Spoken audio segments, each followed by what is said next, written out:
यूँ हमारे YouTube channel one day exam official में आप सभी का हार्दिक स्वागत है। आज हम प्राचीन इतिहास के अंतर्गत नए चैप्टर लेकर आए हैं जिसका नाम है मौर्य साम्राज्य। तो मौर्य साम्राज्य का वीडियो जो है यह थोड़ा बड़ा होने वाला है, इसीलिए हम इसको 3 पार्ट में लेकर आएंगे थोड़ा थोड़ा करके। तो यह टीजीटी, पीजीटी, जीआईसी, एलटी आदि परीक्षाओं के लिए बहुत ही महत्वपूर्ण होने वाला है। तो चलिए शुरुआत करते हैं। पहला, मौर्य चंद्रगुप्त मौर्य के बारे में। तो पहला पॉइंट है, मौर्य राजवंश की स्थापना किसने की थी? तो जो मौर्य राजवंश है इसकी स्थापना चंद्रगुप्त मौर्य ने की थी। नेक्स्ट पॉइंट है, नंद वंश के पतन के पश्चात मगध पर किस वंश ने शासन सत्ता स्थापित किया था? तो वह है आपका मौर्य वंश। नेक्स्ट है, चंद्रगुप्त मौर्य का गुरु कौन था जिसने उसे शिक्षा दीक्षा देकर भारत का सम्राट बनाया था?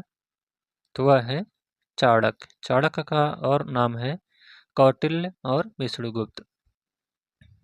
नेक्स्ट है, चाणक्य ने चंद्रगुप्त मौर्य को सभी कलाओं तथा विद्याओं की शिक्षा कहाँ पर दी थी? तो यह तक्षशिला विश्वविद्यालय में दी थी।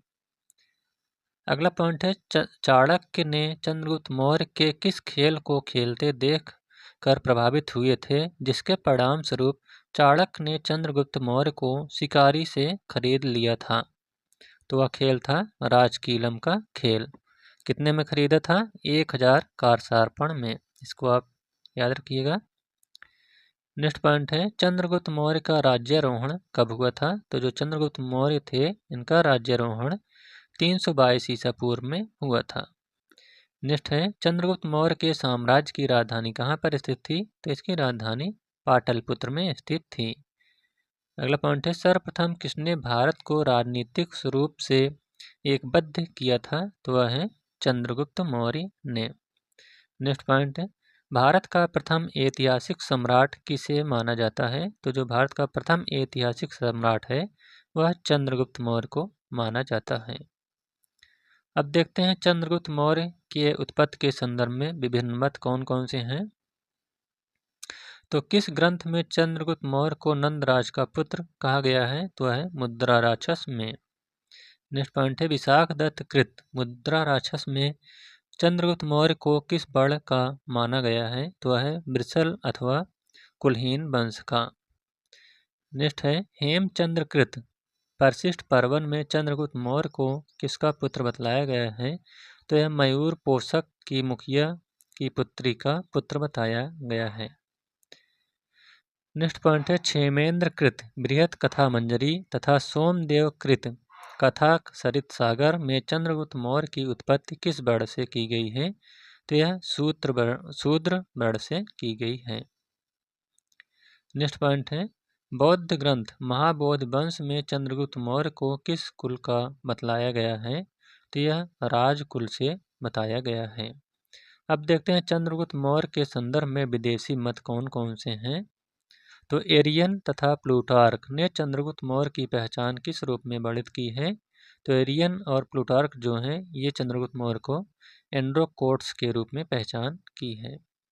नेक्स्ट है, विलियम जोन्स ने चंद्रगुप्त मौर्य की पहचान किस रूप में वर्णित की है? तो यह है सेंड्रोकोट्स के रूप में। अगला है, सेंड्रोकोट्स तथा एंड्रोकोट्स नामों का तादाद में चंद्रगुप्त मौर्य के साथ किसने स्थापित किया था? तो यह है विलियम जोन्स ने। अगला पॉइंट है, सेंड्रोकोट्स और सिकंदर महान की भेंट का उल्लेख किसने किया है? तो यह है जस्टिन और प्लूटार्क ने। नेक्स्ट पॉइंट है, चंद्रगुप्त मौर्य की सेना को किसने डाकुओं का गिरोह कहा था? तो यह है जस्टिन। जस्टिन कहते हैं कि चंद्रगुप्त मौर्य की सेना को डाकुओं का झुंड या गिरोह कहा है। नेक्स्ट पॉइंट है, किन यूनानी इतिहासकारों ने लिखा है कि चंद्रगुप्त मौर्य ने 6 लाख सेना लेकर समूचे भारत पर अपना आधिपत्य स्थापित किया था? तो वह है जस्टिन और प्लूटार्क ने। नेक्स्ट पॉइंट है, किस इतिहासकार का कथन है कि सिकंदर की मृत्यु के पश्चात भारत ने अपनी गर्दन से दास्ता का जुआ उतार फेंका तथा अपने गवर्नरों की हत्या कर दी। इस स्वतंत्रता का जन्मदाता सैंड्रो कोट्स या चंद्रगुप्त था, तो यह कथन जस्टिन ने कहा है।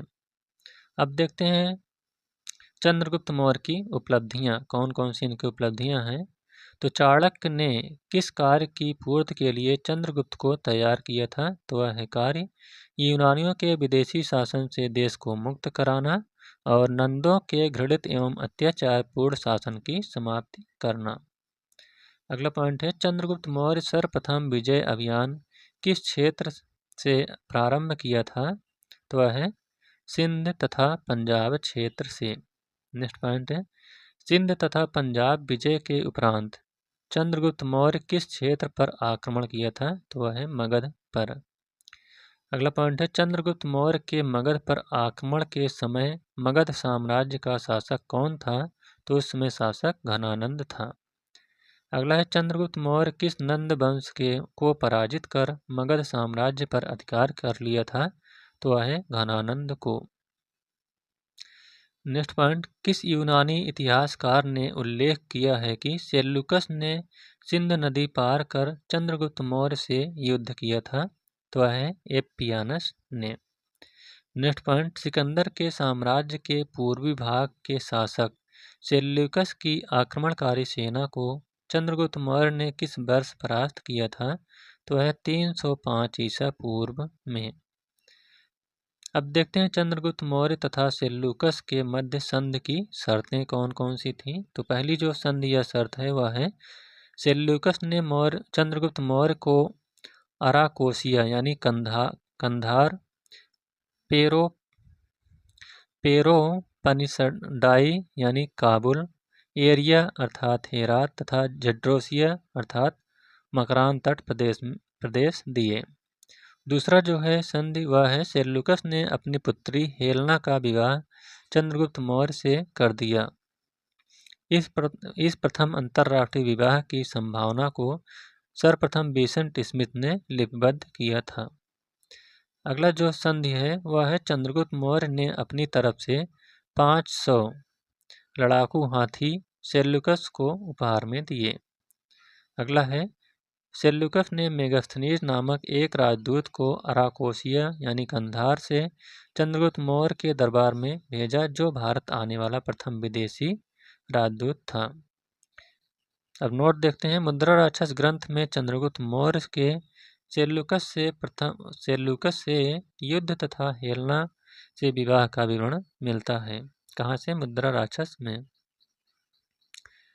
अगला पॉइंट अब देखते हैं चंद्रगुप्त मौर्य का साम्राज्य विस्तार तो कहाँ से कहाँ तक था। जस्टिन के विवरण से पता चलता है कि संपूर्ण भारत उसके अधिकार में था। वहीं चंद्रगुप्त मौर्य का विशाल साम्राज्य उत्तर पश्चिम में ईरान की सीमा से लेकर दक्षिण में उत्तरी कर्नाटक तक था। अगला है पूर्व में मगध से लेकर पश्चिम में सौराष्ट्र तथा सोपारा तक का संपूर्ण प्रदेश इसके साम्राज्य के अधीन था। नोट में देखते हैं स्मिथ के अनुसार हिंद कुश पर्वत भारत की वैज्ञानिक सीमा थी। यूनानी लेखक इसे पेरोपेनिसस अथवा इंडियन कासेसस कहते हैं। अब देखते हैं चंद्रगुप्त मौर्य से संबंधित महत्वपूर्ण प्रश्न कौन कौन से हैं।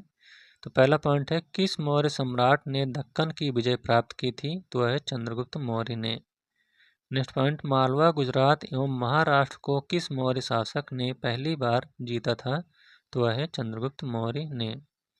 नेक्स्ट पॉइंट वह कौन सा अभिलेख है जिससे यह प्रमाणित होता है कि चंद्रगुप्त का प्रभाव पश्चिम भारत पर भी था, तो वह है रुद्रदामन का जूनागढ़ अभिलेख। नेक्स्ट पॉइंट गुजरात चंद्रगुप्त मौर्य के साम्राज्य में सम्मिलित था, यह किस अभिलेख से प्रमाणित होता है, तो यह रुद्रदामन के जूनागढ़ शिलालेख से प्रमाणित होता है। नेक्स्ट पॉइंट है जल की आवश्यकता को ध्यान में रखते हुए जिस प्रथम शासक ने गिरनार क्षेत्र में एक झील का निर्माण करवाया था वह कौन था, तो वह है चंद्रगुप्त मौर्य।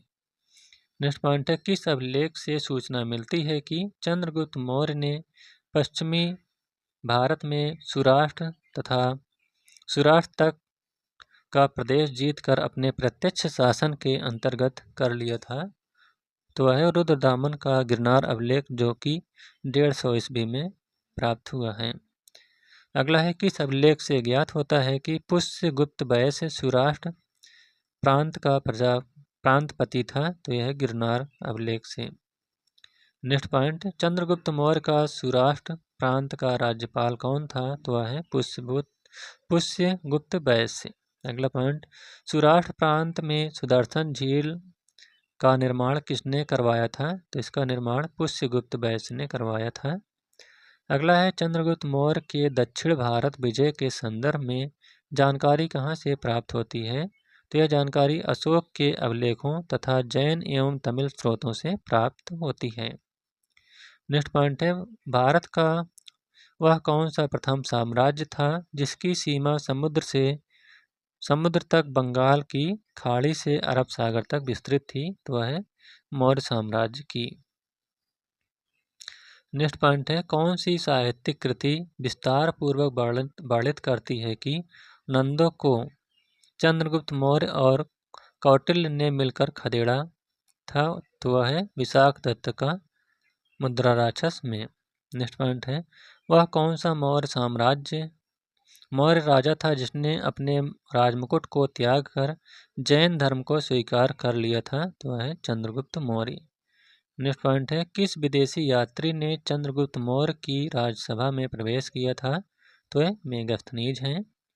अगला पॉइंट है, चंद्रगुप्त मौर्य ने किससे जैन धर्म की दीक्षा ली थी? तो यह भद्रबाहु से। नेक्स्ट पॉइंट, चंद्रगुप्त मौर्य के धार्मिक गुरु कौन थे? तो चंद्रगुप्त मौर्य के धार्मिक गुरु भद्रबाहु थे। अगला पॉइंट है, चंद्रगुप्त मौर्य की एक पत्नी सेल्यूकस निकेटर की पुत्री थी, उसका नाम क्या था? तो इसका नाम हेलेना था। नेक्स्ट पॉइंट है, चंद्रगुप्त मौर्य अपने जीवन के अंतिम वर्षों में एक जैन साधु के साथ दक्षिण भारत चला गया था, उस साधु का क्या नाम था? तो साधु का नाम भद्रबाहु था। नेक्स्ट पॉइंट है, बृहत कथा, गाथा सप्तशती, वासवदत्ता, मुद्रा राक्षस कृतियों में से किस कृत में चंद्रगुप्त मौर्य के मगध का राज सिंहासन प्राप्त करने की कथा दी गई है? तो वह है मुद्रा राक्षस में। नेक्स्ट पॉइंट है, किस एक ग्रंथ में चाणक्य की उस योजना का विवरण मिलता है जिसके अनुसार उसने अंतिम नंद शासकों के एक मंत्री के षड्यंत्र को विफल कर चंद्रगुप्त मौर्य को राज सिंहासन पर आसीन करवाया था? तो वह मुद्रा राक्षस से। अगला पॉइंट है, चंद्रगुप्त मौर्य के संदर्भ में तिथियों की जानकारी के स्रोत कहाँ से प्राप्त होते हैं? तो यह यूनानी स्रोत से प्राप्त होते हैं। नेक्स्ट है, चंद्रगुप्त मौर्य एवं खारवेल दोनों में क्या समानताएं थीं? तो दोनों ही जैन धर्म ग्रहण किया था, यही समानताएं थीं किसके बीच? चंद्रगुप्त मौर्य और खारवेल के बीच। अब देखते हैं कौटिल्यकृत अर्थशास्त्र में क्या क्या दिया गया है। तो इतिहास में कौटिल्य को किन दो अन्य नामों से जाना जाता है? तो वह है विष्णुगुप्त और चाणक्य के नाम से। नेक्स्ट है, चाणक्य कहाँ के निवासी थे? तो चाणक्य जो है यह तक्षशिला के निवासी थे। नेक्स्ट है, चाणक्य या कौटिल्य का जन्म किस परिवार में हुआ था? तो इनका जन्म ब्राह्मण परिवार में हुआ था। नेक्स्ट है, चाणक्य किस शिक्षा केंद्र के प्रमुख आचार्य थे? तो यह है तक्षशिला के। अगला पॉइंट है, पुराणों में चाणक्य को क्या कहा गया है? तो पुराणों में चाणक्य को जो है द्विजर्षभ या श्रेष्ठ ब्राह्मण कहा गया है। नेक्स्ट है, कौटिल्य ने राज शासन के ऊपर किस ग्रंथ की रचना की थी? तो है अर्थशास्त्र की। अगला पॉइंट है, कौटिल्यकृत अर्थशास्त्र की विषय वस्तु क्या है? तो इसका जो विषय वस्तु है वह है शासन के सिद्धांत। नेक्स्ट पॉइंट है, कौटिल्य के अर्थशास्त्र में किस पहलू पर प्रकाश डाला गया है? तो है राजनीतिक नीतियों के संदर्भ में। अब देखते हैं अर्थशास्त्र की विशेषता क्या है। तो अर्थशास्त्र में 15 अधिकरण तथा 180 प्रकरण हैं और इस ग्रंथ में श्लोकों की संख्या 400 बतलाई गई है। इसके अलावा प्रथम अधिकरण में राजस्व संबंधी विविध विषयों का वर्णन है। द्वितीय अधिकरण नागरिक प्रशासन की विशद विवेचना की गई है। तृतीय तथा चतुर्थ अधिकरणों में दीवानी फौजदारी तथा व्यक्तिगत कानूनों का उल्लेख मिलता है। पंचम अधिकरण के अंतर्गत सम्राट के सभासदों एवं अनुचरों के कर्तव्यों एवं दायित्वों का उल्लेख मिलता है। छठे अधिकरण में राज्य के सप्तांगों जैसे स्वामी, अमात्य, राष्ट्र, दुर्ग, बल, कोष तथा मित्र के स्वरूप एवं कार्यों का वर्णन किया गया है। अंतिम 9 अधिकरणों में राजा की विदेश नीति, सैनिक अभियान तथा युद्ध विजय के उपाय, शत्रु देश में लोकप्रियता प्राप्त करने के उपाय, युद्ध तथा संधि के अवसर आदि विविध विषयों का विस्तार पूर्वक वर्णन प्रस्तुत किया गया है। इस प्रकार से अर्थशास्त्र का मुख्यतः शासन की व्यवहारिक समस्याओं से संबंधित रचना मानी जाती है। किस पुरातत्वविद ने कौटिल्य के अर्थशास्त्र की पांडुलिपि को सर्वप्रथम खोजा तथा उसका अध्ययन किया? तो है आर शाम शास्त्री ने। अब देखते हैं अर्थशास्त्र से संबंधित प्रश्न। तो कौटिल्यकृत अर्थशास्त्र की तुलना किस यूरोपीय विद्वान की पुस्तक से की जाती है? तो यह मैकियावेलीकृत प्रिंस से, यानी मैकियावेली की एक पुस्तक का नाम है द प्रिंस। इससे कौटिल्य का जो है अर्थशास्त्र है, इसकी तुलना की जाती है। नेक्स्ट है राज्य के सप्तांग सिद्धांत के अनुसार राज्य का 7वां अंग कौन सा है? तो यह 7वां अंग है मित्र। अगला पॉइंट है अर्थशास्त्र के अनुसार मौर्य काल में शासकीय कर्मचारियों के अधिकतम और न्यूनतम वेतन का अनुपात था। तो वह है 48,000 पड़ से लेकर 60 पड़ तक। नेक्स्ट है कौटिल्य के अर्थशास्त्र के अनुसार स्थानीय किसकी प्रशासनिक इकाई थी? तो यह है 800 ग्रामों की। नेक्स्ट पॉइंट है किस विद्वान ने अपने ग्रंथ में मुद्रा जाल साजों को संदर्भित किया था? तो वह है कौटिल्य ने अपने अर्थशास्त्र में। नेक्स्ट पॉइंट वह कौन सी पहली पुस्तक थी जो अधिकारियों को वेतन के रूप में नकद देने का सुझाव देती है? तो वह है कौटिल्य का अर्थशास्त्र। अगला पॉइंट अर्थशास्त्र में उल्लिखित सीता अध्यक्ष किस विभाग के अध्यक्ष थे? तो ये कृषि विभाग के अध्यक्ष थे। अगला कौटिल्य के अनुसार कंटक शोधन का संबंध किससे था? तो जो कंटक शोधन है यह एक फौजदारी न्यायालय था। अगला पॉइंट है कौटिल्य के अर्थशास्त्र में वर्णित संस्था शब्द का संबंध किससे है? तो जो संस्था है यह गुप्तचर व्यवस्था से संबंधित है।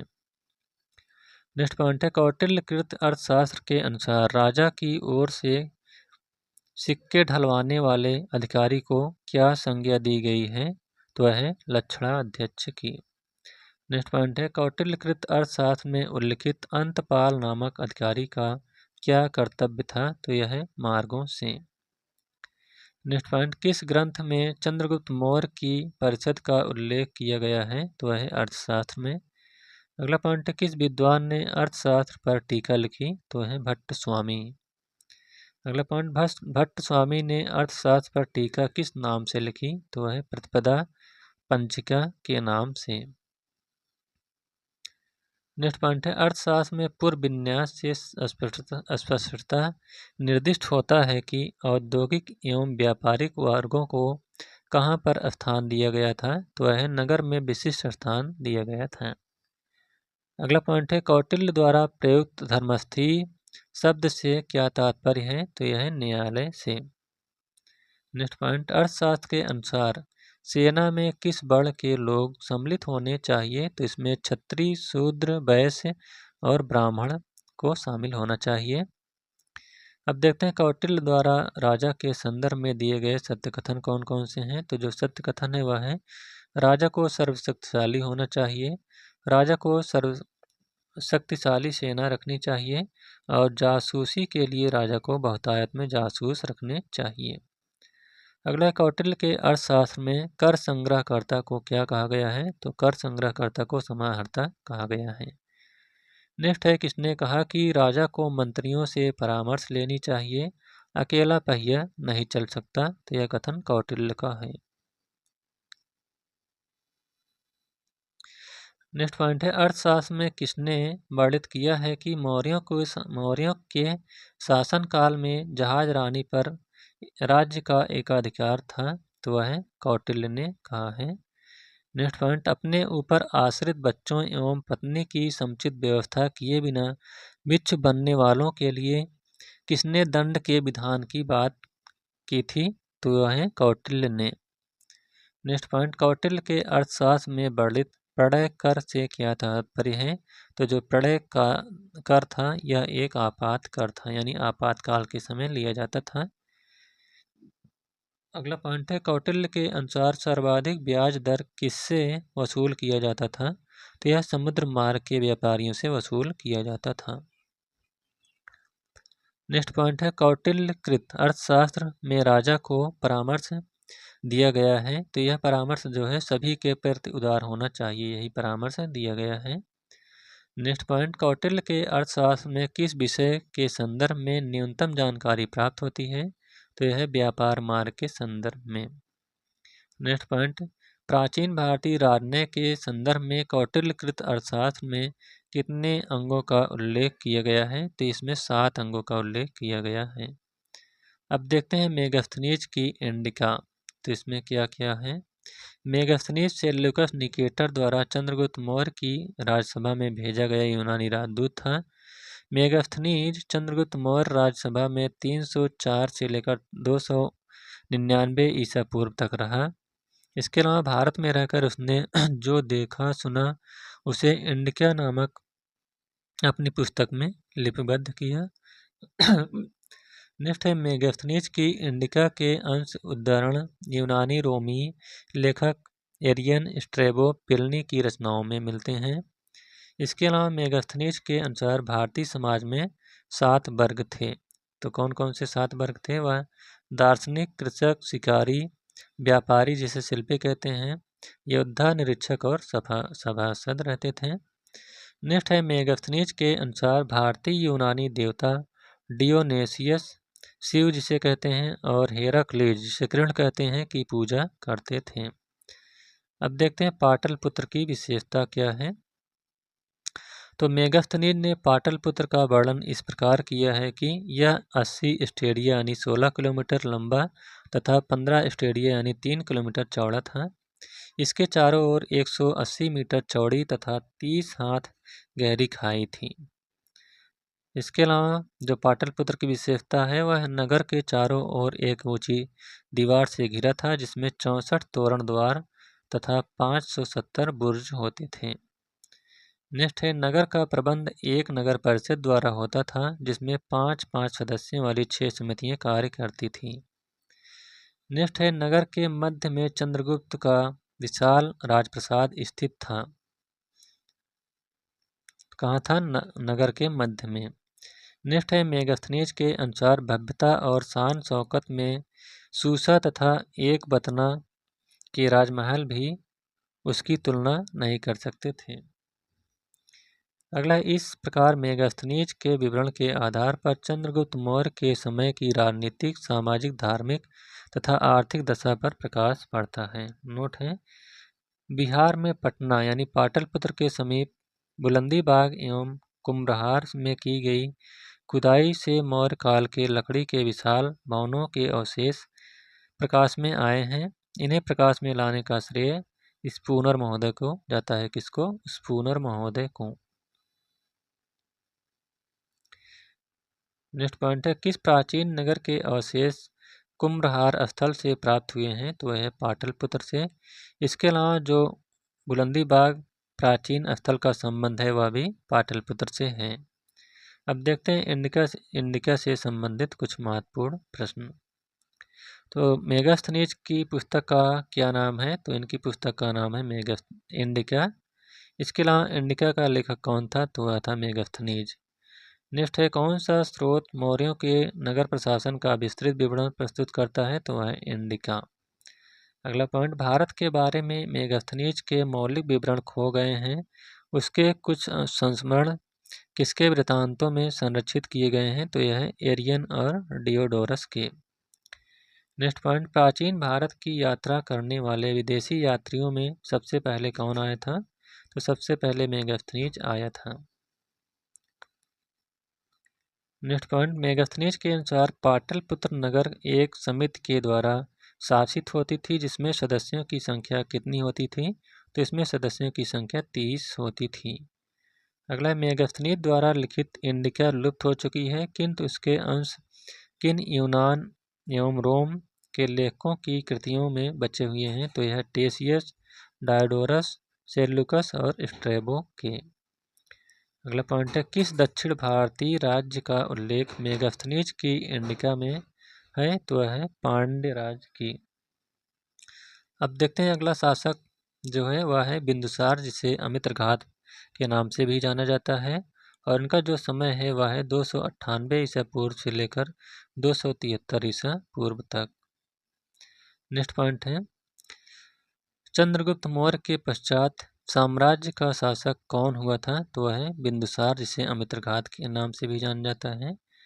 नेक्स्ट है, यूनानी लेखकों में बिंदुसार को किस एक अन्य नाम से संबोधित किया गया है? तो वह है अमित्रोकेडीज, यानी अमित्रघात अर्थात शत्रुओं को नष्ट करने वाला। नेक्स्ट है, जैन ग्रंथों में बिंदुसार को क्या कहा गया है? तो बिंदुसार को सिंहसेन कहा गया है। अगला है, वायु पुराण में बिंदुसार के लिए किस नाम का प्रयोग किया गया है? तो वह है भद्रसार। अगला पॉइंट, चीनी ग्रंथ फा युएन चू लिन में बिंदुसार के लिए किस नाम का प्रयोग किया गया है? तो वह है बिंदुपाल।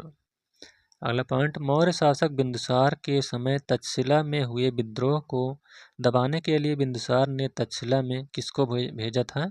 तो वह अशोक को भेजा था। नेक्स्ट है, सीरिया के राजा एंटियोकस ने किसे राजदूत के रूप में बिंदुसार के दरबार में भेजा था? तो वह था डायमेकस को। अगला है, मिस्र के राजा टालमी द्वितीय फिलाडेल्फस ने किसे अपना राजदूत बनाकर बिंदुसार के दरबार में भेजा था? तो वह था डायनोसियस। अगला पॉइंट, बिंदुसार ने सीरिया नरेश एंटियोकस से किन वस्तुओं की मांग की थी? तो वह थी मीठी मदिरा, सूखी अंजीर और दार्शनिक की। अगला, मौर्य शासक बिंदुसार का प्रधानमंत्री कौन था? तो बिंदुसार का प्रधानमंत्री खलवाटक था। अगला पॉइंट है, बौद्ध साक्ष्यों के अनुसार बिंदुसार के समय अवंत का उपराजा कौन था? तो अवंत का जो उपराजा था वह अशोक था। नेक्स्ट है, बिंदुसार किस मत के अनुयायी थे? तो जो बिंदुसार हैं ये आजीवक मत के अनुयायी थे। अब देखते हैं अशोक। अगला जो शासक है वह अशोक, जिसे प्रियदर्शी कहते हैं, और इनका समय है 273 से लेकर 236 ईसा पूर्व तक। तो अशोक मगध साम्राज्य के सिंहासन पर कब आसीन हुआ? तो यह 273 ईसा पूर्व में आसीन हुआ। नेक्स्ट है, अशोक के सम्राट बनने के पश्चात कितने वर्षों बाद राज्याभिषेक हुआ था? तो यह 4 वर्ष के बाद 269 ईसा पूर्व में हुआ था। अगला है, अशोक के अभिलेखों में अशोक को क्या कहा गया है? तो अशोक को देवानाम्पी और देवानाम्पीदसी कहा गया है।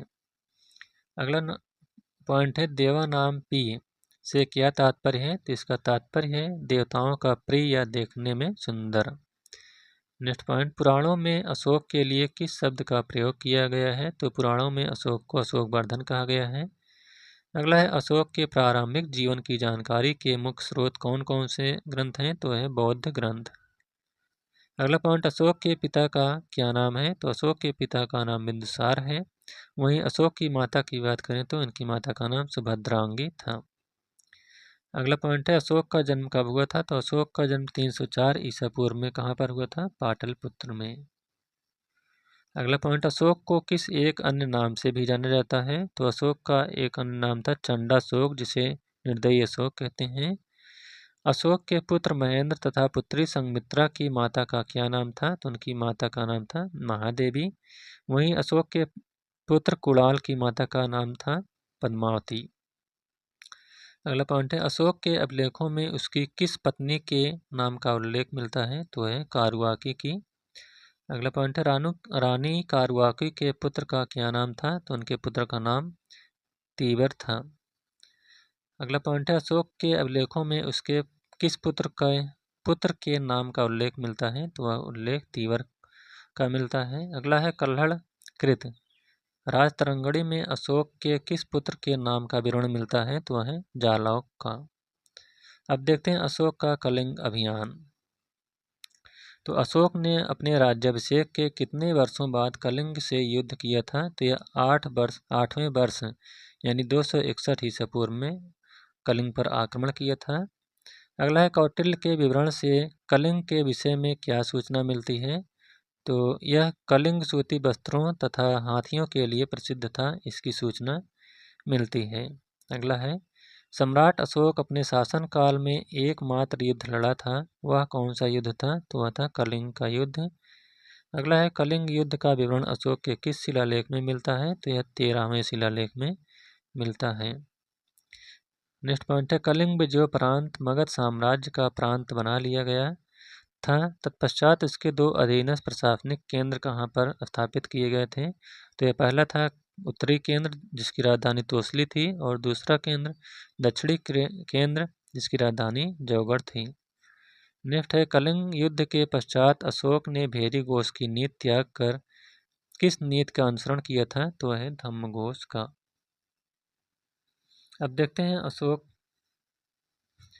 का साम्राज्य विस्तार। तो अशोक के साम्राज्य विस्तार की सीमा का निर्धारण किससे किया जाता है। तो यह अशोक के अभिलेखों से किया जाता है। नेक्स्ट है अशोक के साम्राज्य में हिंदू कुश, एरिया, हेरात, आरकोसिया, कंधार और जड्रोसिया राज्य सम्मिलित थे। इसकी जानकारी अशोक के किन अभिलेखों से प्राप्त होती है। तो यह शाहबाजगढ़ी, मानसेहरा, सरेकुना तथा लघमान शिलालेख से ज्ञात होती है। अब देखते हैं अशोक के साम्राज्य की सीमा अभिलेखों द्वारा। तो जो क्षेत्र एक तरफ दिए गए, एक तरफ अभिलेख। पश्चिमी सीमा जो थी यह शाहबाजगढ़ी अभिलेख, मानसेहरा, सरेकुना, लंगमान शिलालेख से ज्ञात होती है।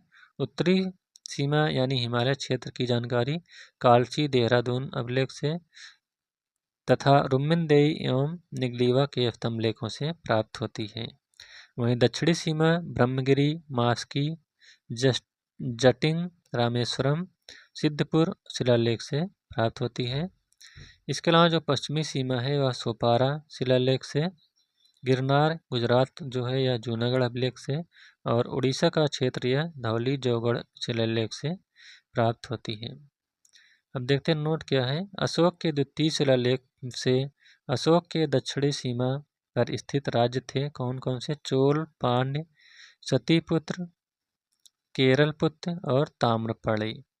13वें शिलालेख में अशोक के समीपवर्ती राज्यों की सूची इस प्रकार मिलती है जैसे यमन, काम्बोज, गांधार, रठिक, भोजक, पितनिक, आंध्र, नाभक, नागपक्ति, परिमदस आदि।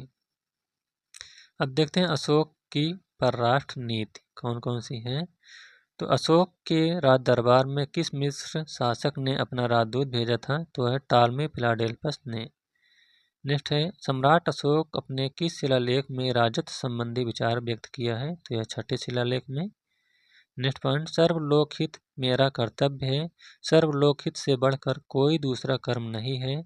मैं जो कुछ पराक्रम करता हूँ वह इसीलिए करता हूँ कि ऋण से मुक्त हूँ। अशोक के किस कथन का विवरण इस कथन का विवरण किस शिलालेख में मिलता है। तो यह 6ठे शिलालेख में मिलता है। अब देखते हैं अशोक से संबंधित प्रश्न। तो अशोक की एक अन्य उपाधि क्या थी। तो वह थी धर्मराज की उपाधि। नेक्स्ट है किसने सहिष्णुता, उदारता और करुणा के त्रिविध आधार पर राजधर्म की स्थापना की थी। तो वह है अशोक। इसके अलावा अशोक ने अपने को राजाओं का प्रिय कहलवाया। नेक्स्ट है कश्मीर में श्रीनगर नामक नगर की स्थापना किसने की। तो इसकी स्थापना अशोक ने की थी। अगला अशोक के उपरांत मौर्य शासक ने देवानामप्री की उपाधि धारण की। तो अशोक के बाद जो है यह देवनाम की प्री उपाधि दशरथ ने धारण की थी। नेक्स्ट पॉइंट है अशोक का शासन अन्य किस शासक के साथ समानता रखता है। तो है टालमी द्वितीय के साथ। नेक्स्ट पॉइंट अशोक के शासन काल में धर्म व नैतिकता का अधिकारी कौन था। तो वह था धर्म महामात्र। नेक्स्ट पॉइंट है श्रीलंका के उस राजा का क्या नाम है जो अशोक का समकालीन था। तो वह है देवानाम प्रीतिश। नेक्स्ट पॉइंट अशोक के समकालीन शासक कौन थे। तो इसके समकालीन शासक सीरिया का थिरोज, फिलाडेल्फस का टालमी, मेसोडोनिया का एंटियोगोनस, गोनाटस और कुरेनी का मार्ग था। नेक्स्ट है, किस मुख्य उद्देश्य की पूर्ति के लिए अशोक ने अपनी प्रजा में धम्म प्रचार किया था? तो वह अपनी प्रजा के नैतिक और आध्यात्मिक विकास हेतु।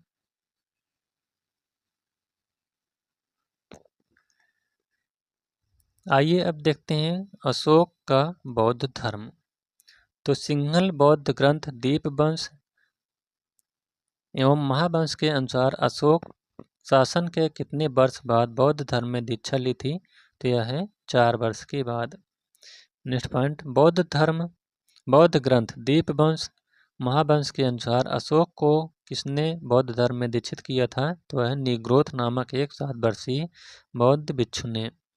नेक्स्ट पॉइंट है, किस बौद्ध भिक्षु के प्रभाव में आकर अशोक पूर्ण रूप से बौद्ध बन गया था? तो वह मोगलपुत्र तिस्य के प्रभाव में आकर। अगला, बौद्ध ग्रंथ दिव्यावदान के अनुसार किस बौद्ध भिक्षु ने अशोक को बौद्ध धर्म में दीक्षित किया था? तो वह उपगुप्त ने। अगला पॉइंट है, अशोक अपने राज्याभिषेक के कितने वर्ष बाद बोध गया की यात्रा की थी? तो यह है 10 वर्ष के बाद।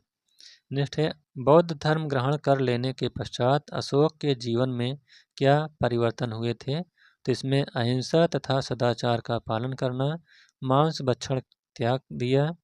इसके अलावा राजकीय भोजनालय में मारे जाने वाले पशुओं की संख्या कम कर दी गई और धर्म यात्राओं को प्रारंभ कराया। नेक्स्ट पॉइंट है, अशोक अपने राज्याभिषेक के कितने वर्ष बाद लुम्बिनी ग्राम की यात्रा की थी? तो वह है 20 वर्ष के बाद। नेक्स्ट है, अशोक ने नेपाल की तराई में स्थित निगलीवा में किस स्तूप का निर्माण करवाया था? तो यह कनक मुनि का स्तूप, जो कि एक पौराणिक बुद्ध स्तूप था। नेक्स्ट है, अशोक के बौद्ध मतानुयायी होने का सर्वप्रथम प्रमाण कहाँ से प्राप्त हुआ है? तो यह भाब्रू, जो कि बैराट राजस्थान में है, लघु शिलालेख से प्राप्त होता है। नेक्स्ट है, भाब्रू लघु शिलालेख में अशोक ने बौद्ध मत के संदर्भ में क्या अभिवादन किया है? तो यह बुद्धम, धम्मम और संघम का। अगला पॉइंट है, बौद्ध धर्म के रक्षक के रूप में अशोक का उल्लेख किस लघु स्तंभ लेख में मिलता है? तो है सांची, सारनाथ, सांची तथा कौशाम्बी लघु स्तंभ लेख में। नेक्स्ट पॉइंट, किस लघु स्तंभ लेख में विवरण मिलता है कि अशोक ने बौद्ध संघ में फूट डालने वाले भिक्षुओं तथा भिक्षुणियों को चेतावनी देता है? तो यह है सांची लघु स्तंभ लेख में। नेक्स्ट पॉइंट, अशोक बौद्ध होते हुए भी हिंदू धर्म से आस्था नहीं छोड़ी, इसका प्रमाण किससे स्पष्ट होता है? तो यह देवानामप्रिय की उपाधि से। अब देखते हैं अशोक का धम्म। तो अपनी प्रजा के नैतिक उत्थान के लिए अशोक ने जिन आचारों की संहिता प्रस्तुत की थी, उसे अभिलेखों में क्या कहा गया है? तो उसे अभिलेखों में धम्म कहा गया है। तो इस प्रकार से इतिहास का यह जो मौर्य युग है, यह पहला पार्ट यहीं पर समाप्त होता हुआ, अभी इसका 2 पार्ट और आने वाला है। तो आपको यह वीडियो कैसा लगा? अगर अच्छा लगा हो तो वीडियो को लाइक, शेयर और चैनल को सब्सक्राइब करिएगा। Thank you.